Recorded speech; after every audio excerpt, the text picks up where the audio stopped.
You ask Tiger to solve. This deals with linear equations with one unknown. The final result is x equals 30. Let's solve it step by step. Group all x terms on the left side of the equation. Subtract 3x from both sides. Simplify the arithmetic.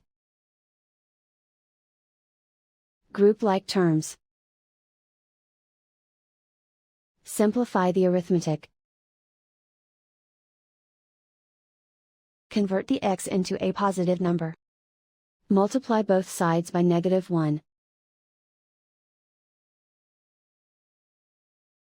Remove the ones.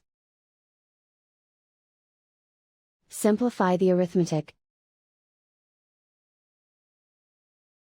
And so the final result is x equals 30.